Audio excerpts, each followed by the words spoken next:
અગિયારસ હોય કે કોઈ પણ ઉપવાસ હોય ત્યારે સાબુદાણાની ખીચડી તો લગભગ બધાના જ ઘરે બને છે, પણ અત્યારે અધિક માસના ઉપવાસમાં કે અગિયારસ કે પછી જે સોમવારે સોમવતી અમાસ આવે છે તેના માટે જો એકની એક સાબુદાણાની ખીચડી ફરાળમાં ખાઈને કંટાળી ગયા હોય તો નવા સ્વાદમાં એકદમ ટેસ્ટી ચટાકેદાર તેવી લીલા મસાલાઓથી ભરપૂર હરિયાળી સાબુદાણા ખીચડી બનાવીશું એકદમ ગ્રીન કલરમાં। જો તમે ક્યારેય ન બનાવી હોય તો એકવાર જરૂરથી ટ્રાય કરજો, બધાને ખૂબ ભાવશે। આ સાબુદાણા ખીચડી બનાવવા માટે આપણે સાબુદાણા પહેલાં 1 કલાક માટે પલાળી દેવાના છે। ઘરમાં રહેલા કોઈ પણ વાટકાના માપથી આપણે સાબુદાણા લઈ લઈશું। મેં વજનમાં 100 ગ્રામ અને વાટકાના માપથી 1 વાટકા જેટલા સાબુદાણા લીધા છે। 4 વ્યક્તિ માટે આપણે આ ખીચડી બનાવવાની છે। હવે તેમાં પાણી એડ કરીને આપણે એકદમ આવી રીતે ઘસીને ધોઈ લઈશું। સાબુદાણામાં સ્ટાર્ચનું પ્રમાણ વધારે હોય છે, એટલે આવી રીતે ઘસીને ધોવાથી તેમાં રહેલું સફેદ પાણીમાં સ્ટાર્ચ બધો જ નીકળી જશે।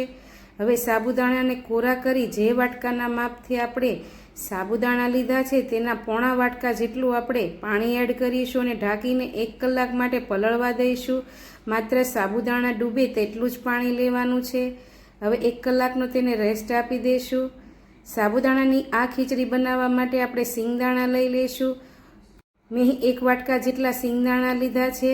લોઢી કે પેનમાં આપણે તેને એડ કરીને 3 થી 4 મિનિટ માટે રોસ્ટ કરી લેવાના છે। ગેસની ફ્લેમ મીડિયમ રાખીશું, જેથી સિંગદાણા દાજી ન જાય, એટલે આવી રીતે મીડિયમ ગેસની ફ્લેમ ઉપર આવી રીતે ક્રિસ્પી થઈ ડિઝાઇન પડી જાય તેવા સિંગદાણા આપણે શેકી લઈશું અને એક બાજુ તેને ઠંડા પડવા માટે મૂકી દઈશું, જેથી તેના ફોતરા ફટાફટ ઉખડી જાય। હવે એક પેન લઈ લઈશું। તમે નોનસ્ટિક પેન કે જાડા તળિયાવાળું પેન લેવું। તેમાં આપણે 2 થી 2.5 ચમચી જેટલું આપણે તેલ ગરમ કરવા માટે મૂકીશું। તમે અડધું ઘી પણ એડ કરી શકો। તેલ સરસ એવું ગરમ થઈ જાય એટલે તેમાં 1 ચમચી આપણે જીરું એડ કરીશું અને 6 થી 7 મીઠા લીમડાના પાન એડ કરીશું। હિંગ જો તમે ફરાળમાં ખાતા હોય તો જરૂરથી એડ કરવી। બધું બંને સતળાઈ જાય એટલે મેં 250 ગ્રામ જેટલા બટેટાની છાલ ઉતારી તેના આવી મીડિયમ સાઇઝના ટુકડા કરી લીધા છે। ચોખ્ખા પાણીએ ધોઈ કોરા કરી તેમાં એડ કરીશું। સ્વાદ પ્રમાણે મીઠું નાખીશું અને 1 થી 1.5 મિનિટ માટે આ બટેટાને આપણે તેલમાં સાતળી લેવાના છે, એટલે તેનો ટેસ્ટ સરસ આવે। 1 થી 1.5 મિનિટ જેવો સમય થઈ જાય, સતળાઈ જાય બટેટા, એટલે તેને ઢાંકીને આપણે 7 મિનિટ માટે રહેવા દઈશું, જેથી બટેટા એકદમ સરસ એવા બફાઈ જાય અને સોફ્ટ થઈ જાય। વચ્ચે વચ્ચે આપણે તેને આવી રીતે મિક્સ કરતા રહીશું। જ્યાં સુધી બટેટા આપણા ચડે છે ત્યાં સુધીમાં આપણે ઠંડા પડેલા સિંગદાણાના ફોતરા ઉખાડી આવી રીતે ફાડા કરી લઈશું અને તેમાંથી 1 મુઠ્ઠી જેટલા આપણે સિંગદાણાના ફાડા જુદા લઈ બીજા સિંગદાણાને આપણે મિક્સરના ચટણી જારમાં એડ કરી દઈશું અને પલ્સ મોડ ઉપર 2 થી 3 વાર ફેરવીને અધકચરો તેનો પાવડર તૈયાર કરી લઈશું। એકદમ પાવડર નથી કરવાનો, પણ અધકચરા વાટીશું। સિંગદાણાની પેસ્ટ થઈ જાય એટલે આપણે તેને એક વાટકામાં લઈ લઈશું અને તે જ જારમાં આપણે આ સાબુદાણાની ખીચડી માટે એક પેસ્ટ તૈયાર કરવાની છે, જે સાબુદાણાની ખીચડીનો કલર ગ્રીન રાખશે। 2 તીખા મરચાં અને 1 મોળું મરચું મેં લઈ લીધું છે, તેના ટુકડા કરીને 1 ઇંચ જેટલો આદુનો ટીકડો, 15 થી 20 મેં મીઠા લીમડાના પાન લીધા છે। થોડા એવા મેં ફુદીનાના પાન લીધા છે, ફ્રેશ ફુદીનાના, જો ન હોય તો સૂકો ફુદીનો પણ ચાલે। હવે થોડા એવા લીલા ધાણા લઈ લેશું। 1/2 ચમચી જેટલું આપણે જીરું એડ કરીશું। સ્વાદ પ્રમાણે થોડું એવું મીઠું એડ કરીશું। આપણે બટેટામાં મીઠું એડ કર્યું છે એટલે અત્યારે પેસ્ટ પ્રમાણે જ મીઠું એડ કરીશું અને 3 થી 4 ચમચી જેટલું એકદમ ઠંડુ પાણી એડ કરીશું કે બરફના ટુકડા, ઢાંકીને તેની એકદમ સ્મૂથ પેસ્ટ બનાવી લઈશું। બરફના ટુકડા કે ઠંડા પાણી લીધે તમારી પેસ્ટ એકદમ ગ્રીન રહેશે। હવે 6 મિનિટ જેવો સમય થઈ ગયો છે, આપણે ખોલીને બટેટાને ચેક કરી લઈશું। આવી રીતે એકદમ સોફ્ટ થઈ જાય અને ચમચાથી એકદમ આવી રીતે 2 ભાગમાં થઈ જાય તેવા સોફ્ટ થઈ જાય એટલે આપણા બટેટા એકદમ સરસ એવા ચડી ગયા છે। તમે જુઓ તેમ કલર પણ થોડોક ડાર્ક થઈ ગયો છે બટેટાનો।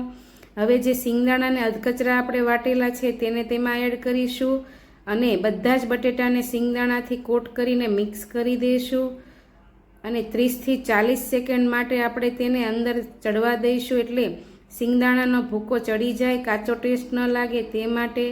અને હા, સાબુદાણા જે આપણે 1 કલાક માટે પલાળવા મૂક્યા હતા તે તમે જુઓ તેમ પલળીને એકદમ છૂટા છૂટા થઈ ગયા છે અને હાથ વચ્ચે ચેપો તો આવી રીતે ચેપાઈ જાય છે.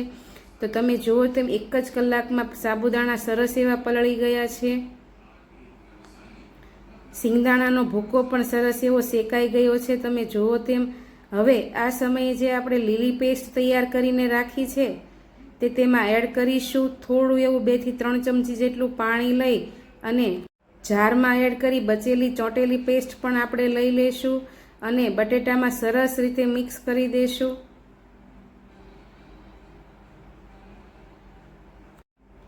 આપણે સાબુદાણા કે બટેટા બાફ્યા નથી, ડાયરેક્ટ ખીચડી બનાવી છે, એટલે સાબુદાણાને બાફવા માટે આપણે થોડું એવું પાણી એડ કર્યું છે. હવે પેસ્ટ સરસ એવી ગરમ થાય, બટેટામાં સોક થઈ જાય એટલે હવે ઉપરથી આપણે તેમાં જે સાબુદાણા પલળી ગયેલા છે તે એડ કરીશું અને હાથથી એકદમ આવી રીતે થર પાથરી દઈશું, એક સરખું સમથળ થઈ જાય તે રીતે. અને ઢાંકીને આપણે તેને 5 થી 7 મિનિટ માટે મૂકી દેવાનું છે. ગેસની ફ્લેમ એકદમ લો કરી દઈશું. 5 મિનિટ જેવું થઈ ગયું છે. બટેટા આપણે વરાળથી બાફ્યા છે આ રીતે. હવે આપણે તેને પેસ્ટમાં આવી રીતે ઉપર નીચે કરીને બટેટા સાથે મિક્સ કરીશું. ફરી પાછું ઢાંકીને 2 મિનિટ માટે મૂકી દઈશું. એવી રીતે 2-3 વખત કરીશું એટલે અંદાજે લગભગ 10 મિનિટ જેવો સમય લાગશે. ત્યાં સુધીમાં તમારા સાબુદાણા એકદમ પાણી કલરના થઈ જશે.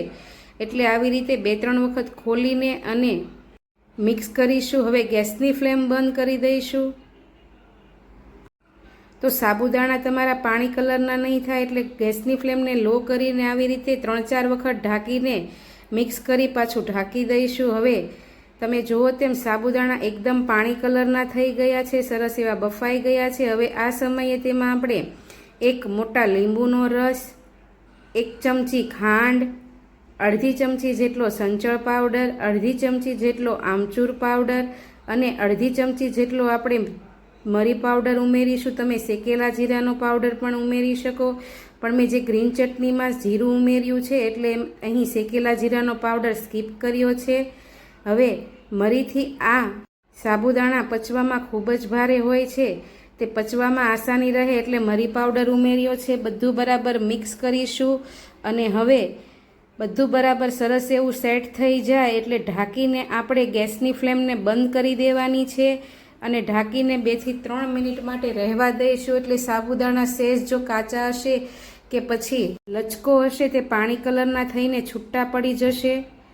તમે જુઓ તેમ મેં 2 થી 3 મિનિટ પછી ખોલીને આવી રીતે ઉપર નીચે કરી લઈશું અને ચમચાથી આવી રીતે બધા સાબુદાણાને છૂટા છૂટા કરી લઈશું. ને ગરમા ગરમ આ સાબુદાણા ખીચડી ફરાળી ચેવડો કે પછી ખારી સિંગ કે પછી જે આપણે શેકેલા સિંગદાણાના ફાડા રાખ્યા છે તે ઉપરથી ગાર્નિશ કરીને સર્વ કરીશું.